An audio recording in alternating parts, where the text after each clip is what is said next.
The cell was cold, but Corporal Ethan Cole did not shiver. He sat cross-legged on the metal floor, his back straight, his eyes closed. The light above him buzzed with a strange blue color that hurt human eyes if you stared at it too long. Ethan did not stare at it. He had learned, after 3 weeks in this place, to keep his eyes closed and his mind quiet. Outside his cell, 2 guards from the Drovane Empire stood watch. They were tall, with gray-green skin and long necks that could turn almost all the way around. Their eyes were yellow and slitted, like a cat's, but much colder. They wore black armor with silver markings that showed their rank. Neither of them spoke to Ethan. They had given up trying weeks ago. Ethan Cole had been a scout pilot for the Terran Expeditionary Fleet, humanity's small but growing space force. His job was simple: fly ahead of the main fleet, gather information, and report back. He was good at his job.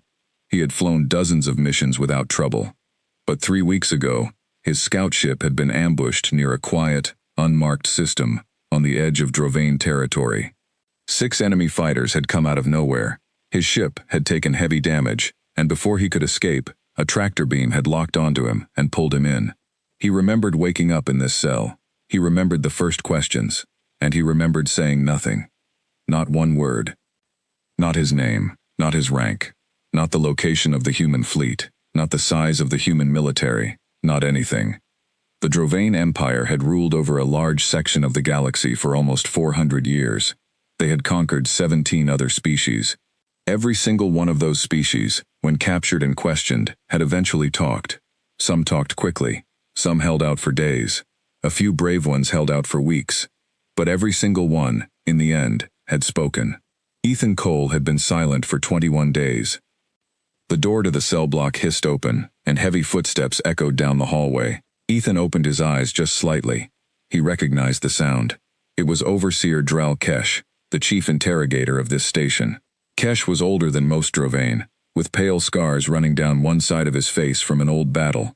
He walked with his hands folded behind his back, a habit that made him look calm, almost gentle. But Ethan had learned that Kesh was not gentle at all. The cell door slid open with a metallic groan.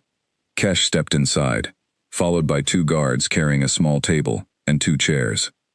They set the furniture down in the middle of the cell without a word, then left, sealing the door behind them. "Corporal Cole," Kesh said, sitting down across from him. His voice was smooth, almost friendly, though it carried a strange rasp under the words, like static on an old radio. "It has been 21 days. Do you know what the record is, for any prisoner, of any species, in the history of the Drovane Empire?" Ethan said nothing. He looked at the wall behind Kesh's head. 19 days, Kesh continued, folding his long fingers together on the table. "A Velkari commander, taken during the border wars 200 years ago. 19 days of silence before he finally spoke. You have already beaten that record, Corporal. You should feel proud. But pride will not save you. Eventually, everyone speaks. It is only a matter of time and method." Ethan's face did not change. He kept breathing slowly, evenly, the way he had trained himself to breathe during the worst of it. In through the nose, 4 counts. Hold, 4 counts. Out through the mouth, 4 counts. It kept his heart rate steady. It kept his mind clear. Kesh studied him for a long moment, his yellow eyes narrowing slightly. "You do not sweat. You do not shake. Your species is supposed to be emotional, unstable, quick to break under pressure. That is what our scouts reported, after watching your kind for the past 2 years. Weak, divided, prone to fear." He tilted his head. "You do not fit that report, Corporal Cole." Still, Ethan said nothing. Kesh leaned back in his chair. "Let me tell you what we know. We know your ship came from a carrier group. We know that carrier group came from a fleet. We know your species calls itself human, and that you have only recently begun to travel beyond your home system. You are new to this galaxy, new and small, and yet you sit here, silent, as if you have already decided that nothing we do will matter." He paused. "Why?" The question hung in the air. Ethan did not answer. He simply looked at the alien across from him, his gaze steady, almost bored. Kesh's patience, thin as it was, finally cracked just slightly. He stood up, his chair scraping against the floor. "You think silence is strength," he said, his voice colder now. "I have seen 1,000 prisoners think the same thing. It is not strength, Corporal. It is only delay. Tomorrow, we will try something new, and the day after, something new again. Eventually, we will find the method that works. We always do. He turned and walked to the door, then stopped and looked back. There is something else you should know. Our fleet scouts detected unusual activity near the border 3 days ago. Ships moving in formation, unlike anything in your recorded patterns. If your people are foolish enough to come looking for you, Corporal, they will find only grief. Our defense fleet at this station numbers over 200 vessels. Whatever you humans have sent, it will not be enough. The door slid open, and Kesh left without another word. The guards removed the table and chairs, and Ethan was alone again in his cell. He let out a slow breath. 200 vessels. That was a large number. Larger than anything humanity had fielded so far in any single battle. If the Terran fleet really was coming for him, they would be facing terrible odds. But Ethan also knew something that Overseer Kesh did not. He knew why he had said nothing. It was not about pride, and it was not about training alone, though his training had helped. It was about a promise. Before this mission, before he had ever left Earth's solar system, Ethan had been part of a small group of pilots and officers who had been briefed on something called Operation Silent Star. It was one of the most secret projects in the Terran Expeditionary Fleet, known only to a handful of people. Ethan had been trusted with a small piece of that secret, a set of coordinates and a timeline, because his scouting missions sometimes took him near the border regions where the operation would eventually take place. If Ethan spoke, even one careless word, even one small detail, he could put Operation Silent Star at risk. He could put thousands of human lives at risk. So he had made a decision in the first hour of his capture, sitting alone in this cold cell, staring at the strange blue light above him. He would not speak, not one word, no matter what they did to him. It had not been easy. The first week had included long hours of questioning, bright lights, loud noises meant to prevent sleep, and threats. The second week had brought worse things, methods that Ethan tried not to think about too closely, things that had left marks on his arms, and a dull ache in his ribs that had not fully healed. But he had held on. He had counted his breaths. He had thought about home, about his mother's small house in Colorado, about the mountains he used to hike as a boy, about anything that was not this cell, this station, this galaxy far from everything he knew. And through it all, he had said nothing. Now, lying back against the cold wall of his cell, Ethan thought about what Kesh had said. Unusual activity near the border. Ships moving in formation. 3 days ago. If that was true, then someone was already on the move. Maybe it was nothing. Maybe it was just a Drovane patrol adjusting its position. But maybe, just maybe, it was something else. Ethan closed his eyes again and tried to rest. He did not know how many more days he would need to hold on. He did not know if help was really coming, or if he would simply spend the rest of his short life in this cell, silent until the end. But he knew one thing for certain. He would not be the one to break the promise. 3 days later, on the far edge of Drovane territory, a Drovane patrol ship called the Vasktor drifted quietly through the dark of space, its sensors sweeping the empty region between 2 minor star systems. Its crew was small, only 12 Drovane soldiers, tasked with watching this quiet corner of the border for any sign of trouble. It was considered a boring post. Nothing ever happened out here. The sensor operator, a young Drovane named Fesic, blinked at his console. A faint reading had appeared at the very edge of his detection range, gone almost as soon as it appeared. He frowned and adjusted the settings, running a second scan. Nothing. He shook his head and dismissed it as a sensor glitch. These old patrol ships were full of small malfunctions. He made a note in his log, more out of habit than concern, and turned his attention back to the empty stretch of space ahead. He did not know that, 40,000 kilometers away, hidden behind a cluster of asteroids and running on the quietest engine settings possible, a human scout ship watched the Vasktor through a passive sensor array. Inside that ship, a young officer named Lieutenant Mara Yoon recorded every detail of the patrol's course, speed, and communication patterns, then transmitted the data in a tight, encrypted burst toward a rendezvous point deep in unclaimed space. She was not alone. Scattered across a wide stretch of the border, a dozen more human scout ships were doing exactly the same thing, gathering pieces of a puzzle that, together, formed a map of Drovane defenses. It was slow, careful, patient work. It had been going on for months.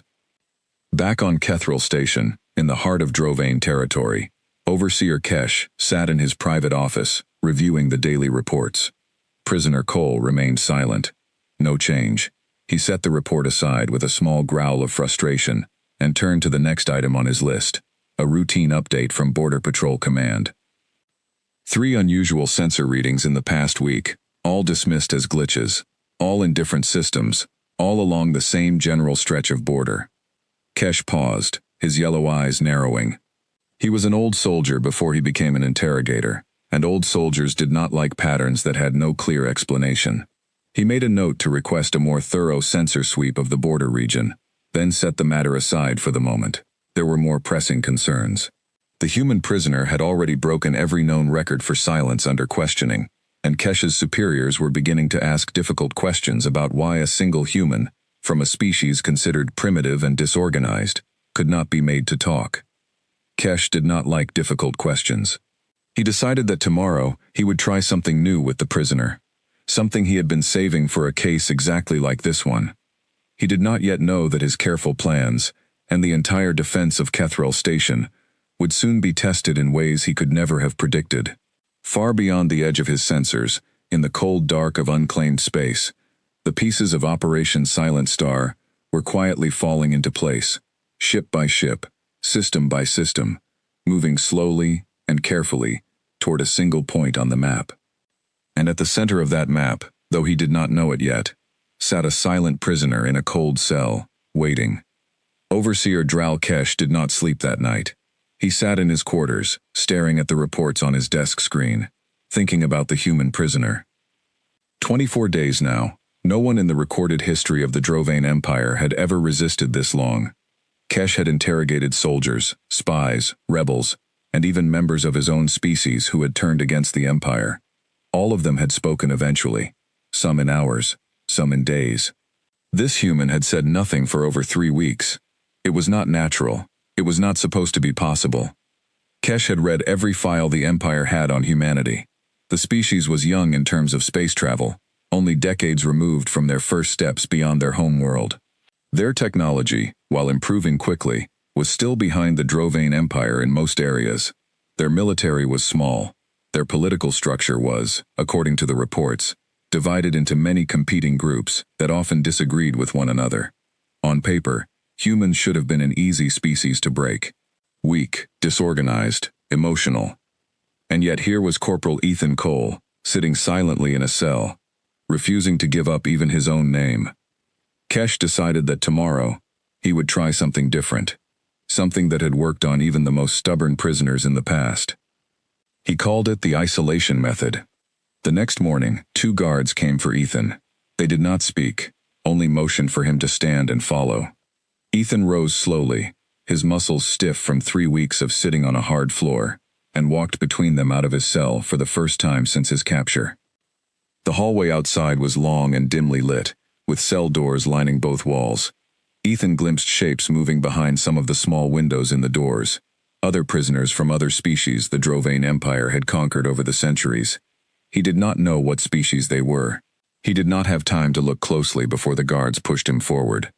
They led him down a lift, deep into the lower levels of the station, and finally into a small round room with no windows and only a single door. In the middle of the room stood a metal chair with restraints for the arms and legs. Kesh was already waiting there, standing with his hands folded behind his back. "Sit," Kesh said. Ethan sat. The guards fastened the restraints around his wrists and ankles, then left the room, sealing the door behind them. Kesh walked slowly around the chair, studying Ethan from different angles, like a scientist examining a specimen. "This room," Kesh said, "removes all outside sound, all outside light, if I choose to dim it, all sense of time. We will leave you here, Corporal Cole, for as long as it takes. No food beyond the minimum needed to keep you alive, no conversation, no sound but your own heartbeat and your own thoughts. Many prisoners find this method more difficult than pain. Pain gives the mind something to focus on. Silence gives the mind nothing at all, and eventually, the mind turns on itself." Ethan said nothing.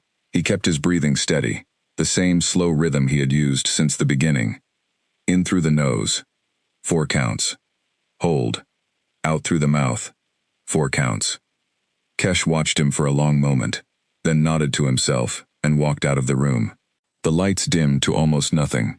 The door sealed with a heavy final sound, and then there was only silence. Time became strange for Ethan in that dark, quiet room. He could not tell if hours had passed or only minutes. He kept his mind busy the only way he knew how, running through memories in careful order, like flipping through the pages of a book he knew by heart. He thought about his childhood home in Colorado, the small house at the edge of the mountains where he had grown up with his mother and younger sister. He thought about the long hikes he used to take on weekends, the cold mountain air, the way the light looked at sunset over the peaks. He thought about the day he had told his mother he wanted to join the Terran Expeditionary Fleet, and the worried look on her face, and the way she had hugged him anyway and told him to be careful. He thought about his training, the long months learning to fly scout ships, learning to read sensor data, learning to survive in situations exactly like this one. His instructors had warned him, back then, that if he was ever captured, the enemy would try many things to break him. Pain, isolation, tricks, promises of freedom in exchange for small pieces of information. They had trained him to resist all of it, to hold on to something solid in his mind, something that could not be taken from him no matter what the enemy tried. For Ethan, that solid thing was the promise. Operation Silent Star. Thousands of lives depending on his silence. He held on to that promise, the way a drowning man holds onto a piece of wood in the middle of the ocean. He did not know how much time passed in that dark room. It felt like days. It might have only been one day. But eventually, the door opened again, and light flooded in, hurting his eyes after so much darkness. 2 guards unfastened his restraints and pulled him to his feet. His legs were weak, and he stumbled, but he did not fall. They led him back to his original cell and left him there without a word. Ethan sank down onto the floor, his whole body aching, and closed his eyes. He was still silent. He had not spoken one word in that room, not even to himself. Kesh reviewed the results of the isolation method with growing frustration. The prisoner had shown no change in behavior, no signs of the mental strain that usually appeared after even a few hours in the isolation room, let alone the full day Kesh had left him there. Kesh had monitored Ethan's vital signs throughout the process, and they had remained steady, almost unnervingly calm. This was not normal. Kesh had seen hardened soldiers from a dozen different species break down after only a few hours in that room, and yet this human, young and supposedly from a weak, disorganized species, had endured it without any visible sign of distress. Kesh began to wonder if there was something he was missing. Perhaps the reports about humanity were wrong. Perhaps this species was not as weak as the Empire's scouts had believed. He decided to review the original intelligence reports on humanity more carefully. What he found troubled him. The reports described humans as emotional and quick to panic, based on observations of human civilian populations during the Empire's early scouting missions decades ago. But those observations were old, taken from a time before humanity had even developed space travel. The more recent reports, gathered over the past 2 years as the Empire watched humanity's small but growing fleet operate near the border, told a different story. Human pilots flew with discipline. Human ships, though small in number, coordinated their movements with surprising precision. And human military communications, when the Empire's listening posts had managed to intercept fragments of them, showed a chain of command that was far more organized than the Empire had expected. Kesh sat back in his chair, a cold feeling settling in his chest. Perhaps humanity was not the disorganized, emotional species the old reports described. Perhaps, over the past few decades, they had grown into something else entirely. And perhaps this prisoner, Corporal Ethan Cole, was not an unusual case at all. Perhaps he was simply an ordinary example of what human soldiers had become. That thought troubled Kesh more than anything else that had happened since the prisoner's capture. 3 more days passed. Kesh tried other methods. He brought in a translator device and attempted to have a calm, friendly conversation with Ethan, offering him better food, a more comfortable cell, even the possibility of release, in exchange for small pieces of information. Nothing important, just confirmation of things the Empire already suspected. Ethan said nothing. Kesh tried threats, describing in detail what would happen to Ethan if he continued to refuse cooperation. Ethan said nothing. Kesh even tried silence himself, sitting across from Ethan for hours without speaking, hoping the human would eventually break the quiet out of simple human need for conversation. Ethan matched his silence, hour for hour, without a single word. On the 7th day since the isolation method, Kesh received an urgent message from the Border Patrol Command. Sensor readings, similar to the ones dismissed weeks earlier as glitches, had appeared again, this time in greater numbers, and closer to Kethril Station itself. The patrol commander requested permission to send additional ships to investigate. Kesh authorized the request immediately, a familiar unease growing in his chest. He thought about the prisoner's calm, steady silence. He thought about the growing evidence that humanity was not the weak species the old reports described. He thought about the sensor readings, appearing again and again along the border, moving slowly closer to this very station. He walked to the observation window of his office and looked out at the stars, at the 200 vessels of the Kethril Station Defense Fleet, resting quietly in orbit around the station. 200 ships. It had always seemed like more than enough to handle any threat from a species as young and small as humanity. For the first time since the prisoner's capture, Kesh found himself wondering if that assumption was wrong. Down in his cell, Ethan Cole sat quietly in the dim light, his eyes closed, his breathing steady. He did not know exactly how many days had passed. He did not know that his silence had begun to shake the confidence of the very interrogator trying to break him. He only knew that he had made a promise, and he intended to keep it, no matter what came next. Somewhere beyond the edge of Drovane sensors, in the quiet dark of unclaimed space, the pieces of Operation Silent Star continued to move into position, one ship at a time, drawing slowly and carefully closer to Kethril Station. The waiting was almost over. Admiral Sarah Voss stood on the bridge of the TES Resolute, the flagship of the human fleet, gathering quietly in the dark beyond Drovane sensor range. She was a tall woman with short gray hair and sharp eyes that missed very little. She had spent 30 years in the Terran Expeditionary Fleet, and she had never commanded a force this large. Around the Resolute, spread across a wide stretch of empty space, sat 84 human warships. It was the largest fleet humanity had ever assembled.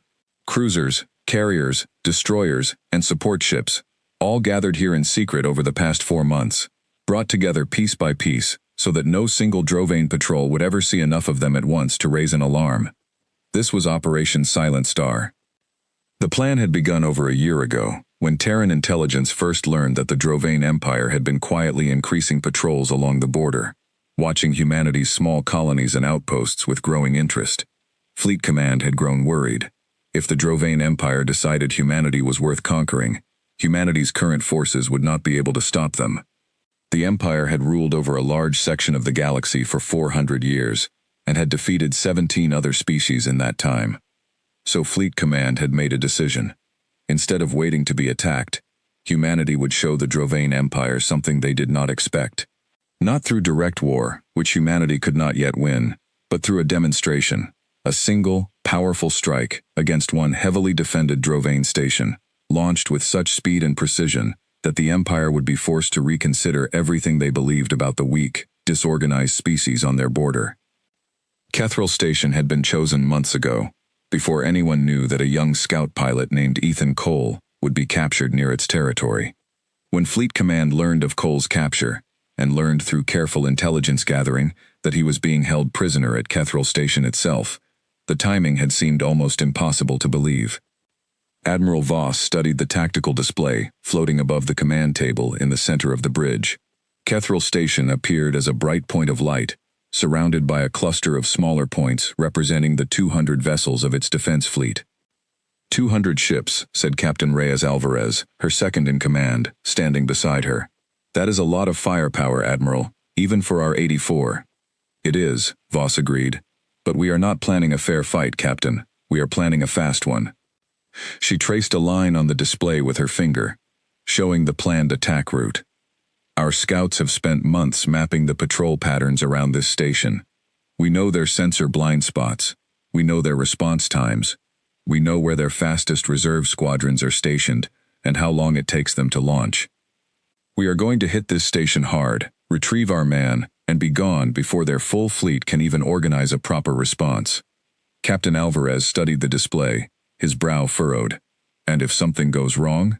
If we're spotted early, or their response is faster than we expect? Voss's expression did not change. Then we fight our way out anyway. Corporal Cole is not just one man to us, Captain. He is proof of something the entire fleet needs to believe. If we can pull off a rescue like this, against odds like these, it will change how every soldier in this fleet thinks about what humanity is capable of. And it will change how the Drovane Empire thinks about us too. She turned to the communications officer. Signal all ships. Final systems check. We move in 6 hours. Deep inside Kethril Station, Ethan Cole sat in his cell, unaware of any of this. He had lost precise count of the days, though he estimated it had been close to a month since his capture. His body was thinner than it had been, his face gaunt from the limited food the Drovane provided, but his mind remained sharp and clear. Overseer Kesh had not visited him in 3 days. Ethan wondered what that meant. Perhaps the interrogator had finally given up. Perhaps he was planning something new, something worse. Ethan tried not to think too much about it. He focused instead on his breathing, on his memories, on the promise he had made to himself weeks ago. The cell door hissed open, and Kesh entered, alone this time, without guards or furniture. He stood in the doorway for a moment, studying Ethan, with an expression that was harder to read than usual. "Corporal Cole," he said quietly, "I want to speak with you honestly, without threats, without tricks. Can you understand that?" Ethan said nothing, but he opened his eyes and looked at the interrogator directly. Kesh stepped inside and sat down on the floor across from him, an unusual gesture that surprised Ethan slightly. Interrogators did not usually sit on the floor with their prisoners. "I have spent 400 years, in the history of my empire, interrogating prisoners from 17 different species," Kesh said. "I have never encountered anything like you. In the beginning, I believed you were simply unusually stubborn. Now, I am beginning to wonder if I misjudged your entire species." He paused, his yellow eyes studying Ethan's face carefully. "Our intelligence reports described humanity as weak and disorganized. But everything I have observed about you personally contradicts that. Your discipline, your calm, your willingness to endure things that would break soldiers from far more experienced species. Tell me, Corporal, is this typical of your kind, or are you simply exceptional among your people?" Ethan remained silent, but internally, he felt a small flicker of something like satisfaction.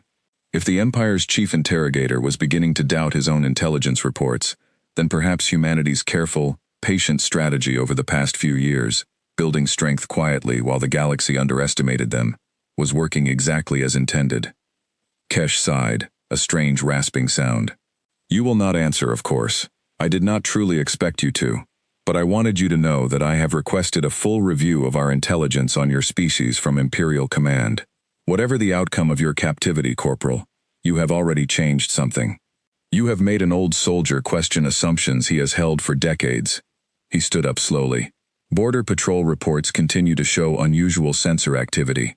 It grows more frequent every day, and it moves closer to this station with each report. My superiors believe it is nothing. Perhaps some strange stellar phenomenon, or a series of equipment malfunctions. I am no longer certain they are right."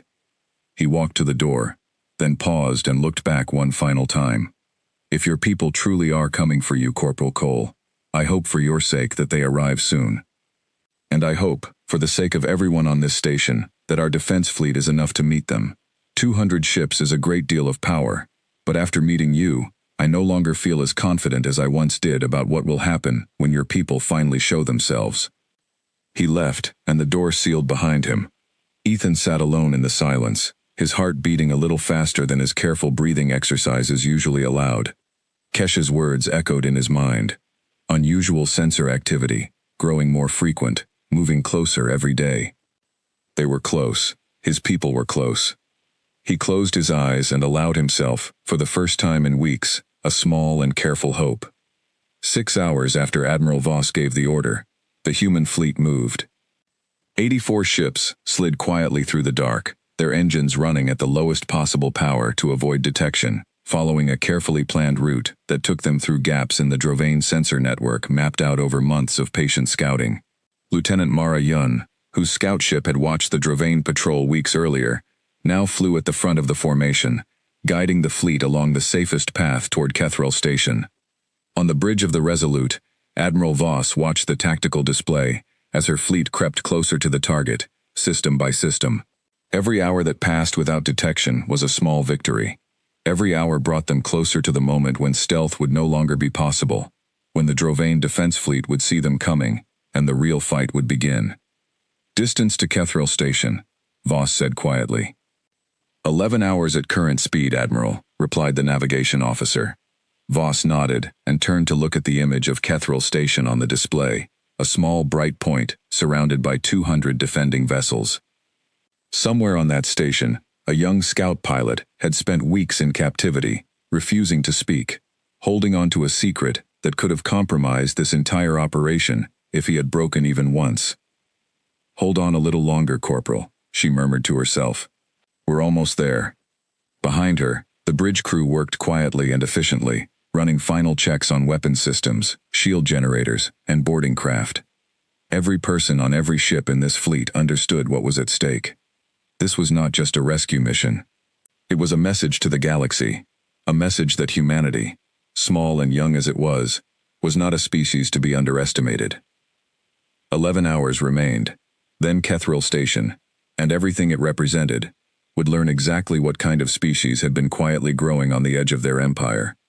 The alarm on Kethril Station began as a low, steady tone, the kind reserved for routine sensor alerts. Within 30 seconds, it had changed to a sharp, repeating shriek that echoed through every corridor of the station. Overseer Kesh was in his office reviewing reports when the alarm sounded. He rose from his desk immediately, his long neck stiffening, and moved to his terminal to check the source of the alert. What he saw made his blood run cold, a strange and unfamiliar feeling for a Drovane soldier who had served the Empire for over 3 centuries. 84 unidentified vessels had appeared at the edge of long-range sensors, moving directly toward Kethril Station at high speed. Their configuration matched no known Drovane or allied fleet. The station's automated systems flagged them immediately as hostile. Human ships. Kesh stared at the display for a long moment, his mind racing back to his conversation with the prisoner just hours earlier. Unusual sensor activity, growing closer every day. He had suspected something was coming. He had not expected it to be this large, or this fast. He activated the station-wide command channel. "All defense squadrons, launch immediately. This is not a drill. Repeat, this is not a drill. Unidentified fleet, likely human, approaching at high speed. All squadrons to combat stations." Across Kethril Station, alarms blared, and Drovane pilots scrambled toward their fighters. In orbit, the 200 ships of the defense fleet began to power up their engines and weapons systems, forming into defensive formations around the station. Down in the prison block, Ethan Cole heard the alarm through the thick walls of his cell, a distant, muffled shriek that sent a jolt of adrenaline through his tired body. He sat up straight, his heart pounding. They were here. His people had come. He stood up, his legs shaky from weeks of limited movement, and moved to the small window in his cell door, trying to see down the corridor. He could hear shouting voices, the sound of running footsteps, the distant hum of the station's systems shifting into some kind of emergency mode. He did not know what would happen next. He did not know if the guards would come for him, or leave him locked away and forgotten in the chaos, or worse, decide that a captured prisoner was no longer worth keeping alive if the station itself was under attack. He gripped the edge of the small window and waited, his breath coming faster than his careful training usually allowed. For the first time in 28 days, Ethan Cole felt something other than calm control.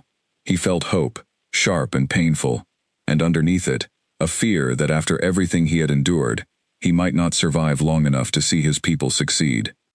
In space, the human fleet dropped its stealth approach the moment Drovane sensors detected them, and Admiral Voss gave the order that every ship had been waiting for. "All ships, full attack speed. Target the defense fleet's forward squadrons first. Carrier group, prepare boarding craft for immediate launch the moment we clear a path to the station. Lieutenant Yun, your scout squadron has the prisoner's last known cell location from our intelligence reports. The moment we have a clear route, you lead the boarding team in." "Understood, Admiral," Mara Yun replied from her ship, her voice steady despite the tension. The human fleet surged forward, 84 ships moving in tight, coordinated formations that the Drovane defense fleet had never seen from any species before. Instead of a simple wall of ships firing head-on, the human vessels split into smaller groups, weaving between each other, using coordinated fire patterns that overwhelmed individual targets before moving to the next. The 200 Drovane ships, though far greater in number, had been built and trained around centuries of tradition, expecting enemies that fought in large, simple formations. They were not prepared for the speed and precision of the human attack. The first wave of human fighters tore into the Drovane's forward squadron, concentrating fire on a small cluster of ships rather than spreading their attack thin. 3 Drovane cruisers exploded within the first 2 minutes of battle, their shields overwhelmed by focused human firepower, before they could even organize a coordinated response. On the bridge of the Resolute, Admiral Voss watched the tactical display with sharp, careful eyes, adjusting her fleet's formation in real time as the battle unfolded. "They're falling back into a defensive shell around the station," she noted.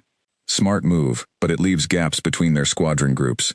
Carrier group, exploit the gap forming on the station's eastern approach. That's our path in." "Copy that, Admiral," came the reply from the carrier group commander. Overseer Kesh watched the battle from the station's command center, his hands gripping the edge of a console so tightly his knuckles had turned pale. Ship after ship of the defense fleet was falling, not to overwhelming firepower, but to precision and coordination that no report had ever suggested humanity possessed. "How is this possible?" he muttered, more to himself than to anyone else in the room. 200 ships against 84, and they are cutting through us like we are children. A junior officer beside him looked up, his yellow eyes wide with fear. "Overseer, the eastern defense line is collapsing. Human boarding craft have been spotted moving toward the prison block sector." Kesh's mind raced. The prisoner. Of course. This entire attack was not simply a demonstration of strength. It was a rescue mission, and Corporal Ethan Cole was the target. "Send additional guards to the prison block immediately," Kesh ordered. "If we cannot hold this station, we will not let them retrieve him without a fight." The officer hesitated. "Overseer, if we execute the prisoner now, before they arrive." "No," Kesh said sharply, surprising even himself with the force of his response. He thought of the calm, steady human who had endured everything the Empire had thrown at him without a single word of complaint or confession. Something in Kesh, some old soldier's instinct he could not fully explain, rebelled against the idea of killing a prisoner who had shown such extraordinary discipline, especially now, with his own people fighting and dying to save him. "Reinforce the prison block," Kesh repeated. "But the prisoner remains alive." "That is my order." Lieutenant Mara Yoon's boarding craft, escorted by 4 small fighters, cut through the gap in the Drovane defense line exactly as Admiral Voss had predicted. Behind her, the fighting continued to rage across the space around Kethril Station, human and Drovane ships trading fire in a chaotic, deadly dance. "Approaching station hull," Yun announced over the comm channel. "Docking clamps engaged. Boarding team, move out." 12 human Marines, armed and armored, poured out of the boarding craft into the station's outer corridor, moving with the same speed and precision that had marked the entire operation. Yoon led them herself, a tactical display on her wrist, guiding them toward the prison block, where intelligence reports placed Corporal Cole's cell. They met resistance almost immediately. A squad of Drovane guards, alerted by Kesh's reinforcement order, engaged them in the narrow corridor leading toward the prison block. The fight was fast and brutal, but the human Marines, trained for exactly this kind of close-quarters engagement, pushed through within minutes, leaving the corridor behind them clear. "Prison block ahead," Yun called out, checking her display. "Cole's cell should be at the end of this corridor, Sector 3. They moved forward quickly, weapons ready, watching every doorway and side corridor for more resistance. The prison block itself was in chaos, alarms blaring, other prisoners from various conquered species shouting and pounding on their cell doors, unsure of what was happening. Yoon reached the end of the corridor and found the cell door matching the coordinates in her intelligence report. She raised her weapon toward the door's locking mechanism. "Corporal Cole," she called out loudly. "If you're in there, stand back from the door." For a moment, there was silence. Then, faint and hoarse from weeks of disuse, a voice answered from inside the cell. "Standing back." Yoon fired a controlled burst into the locking mechanism, and the door hissed open. Inside, thin and pale, but very much alive, stood Corporal Ethan Cole, blinking against the sudden light from the corridor. "Lieutenant Yun, Terran Expeditionary Fleet," she said quickly, stepping into the cell. "We're getting you out of here, Corporal. Can you walk?" Ethan nodded, his throat tight with an emotion he had not allowed himself to feel in 28 days. "I can walk," he said, his voice rough but steady. "Let's go." As the boarding team moved him out of the cell and back toward the docking craft, Ethan finally allowed himself to speak, for the first time since his capture, more than a single sentence. "There's something you need to know," he said to Yoon as they moved quickly through the corridor. "Before I say anything else that matters, I need to confirm something with Fleet Command directly. It's about Operation Silent Star." Yoon's eyes widened slightly, but she kept moving, keeping her weapon ready. "We'll get you to the Admiral, Corporal. She's been waiting a long time to hear whatever you have to say." Behind them, the battle for Kethril Station continued to rage, but for the first time in weeks, Corporal Ethan Cole was moving toward freedom, his silence finally, carefully, coming to an end. The boarding craft carrying Corporal Ethan Cole pulled away from Kethril Station just as a massive explosion lit up the space behind it. One of the Drovane Empire's largest cruisers, the flagship of the station's defense fleet, had taken a direct hit from a coordinated human strike and broken apart in a bright flash of orange and white light.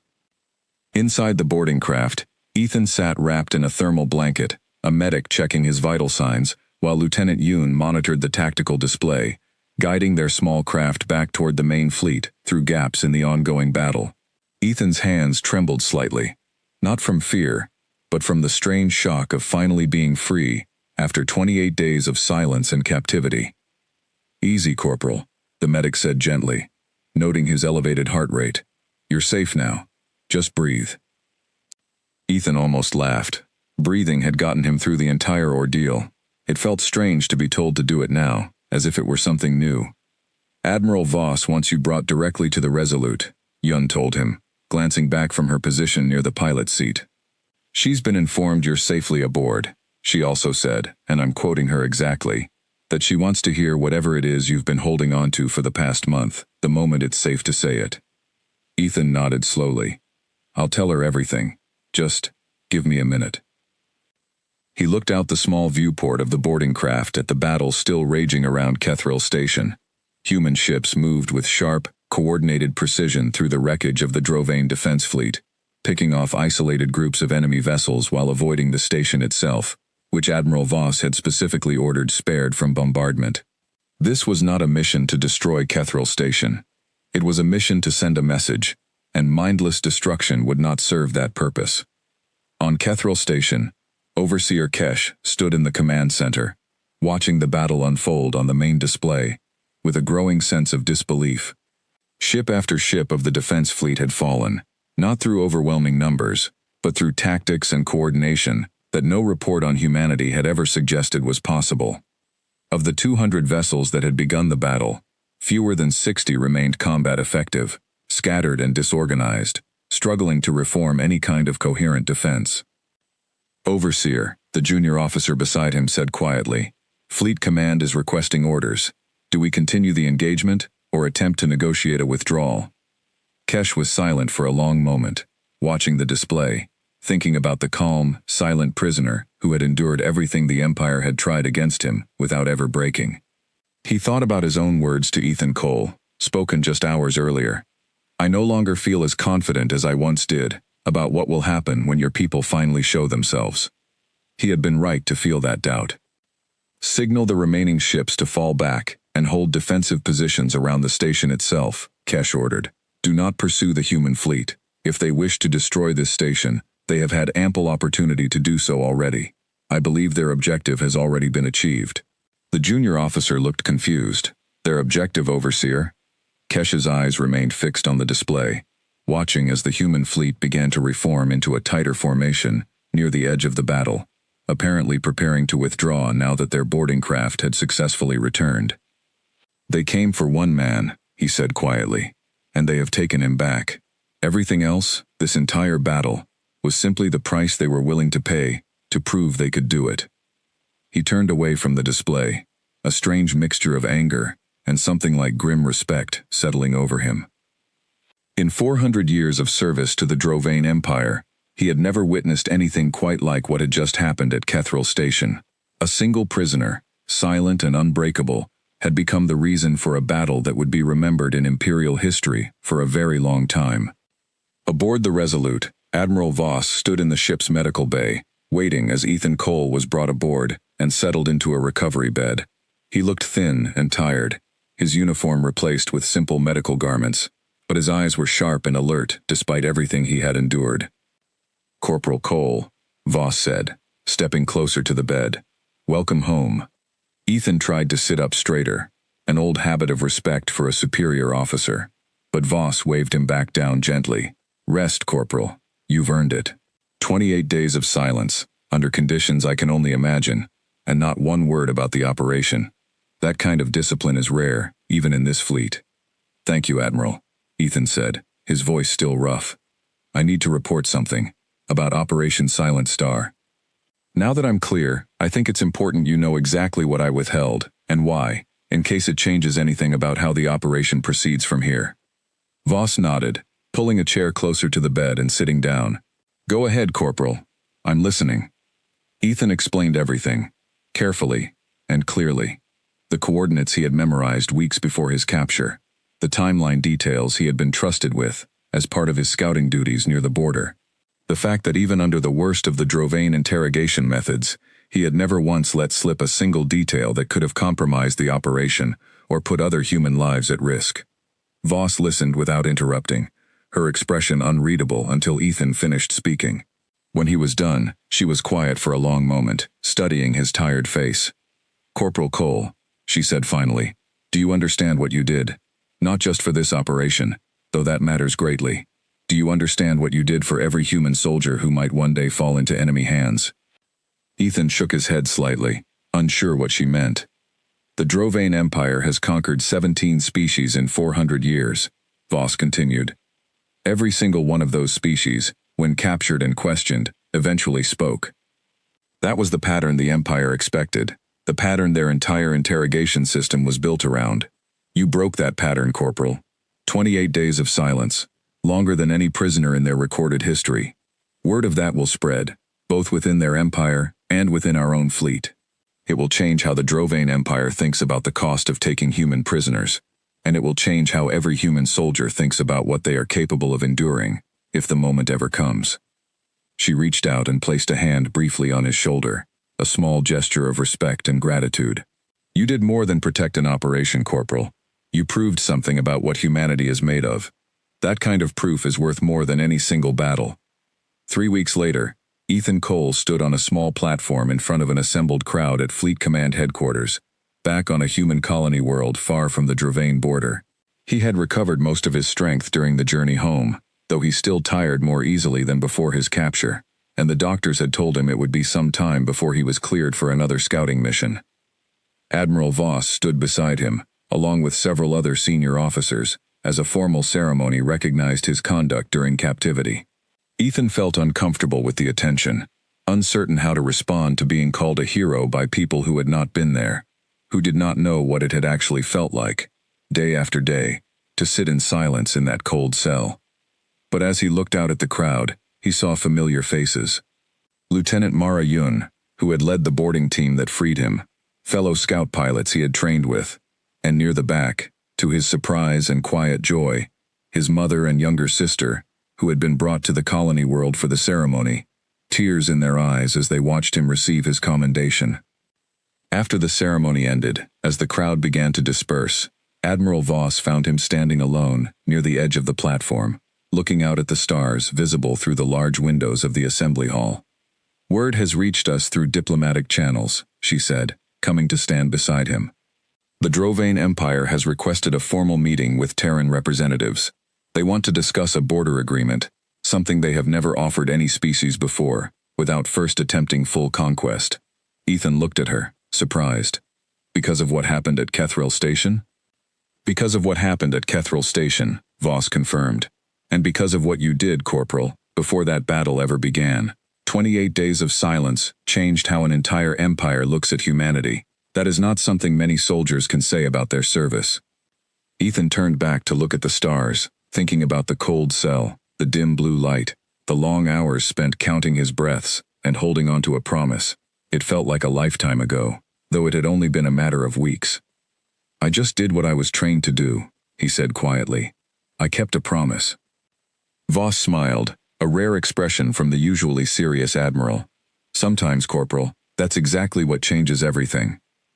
Above them, through the wide windows of the assembly hall, the stars stretched out into the endless dark, a galaxy that had once seen humanity as small, weak, and easily conquered. That view was already beginning to change, one quiet act of courage at a time, and Ethan Cole, once a silent prisoner in a distant Dravane cell, had become one of the first small sparks of that change.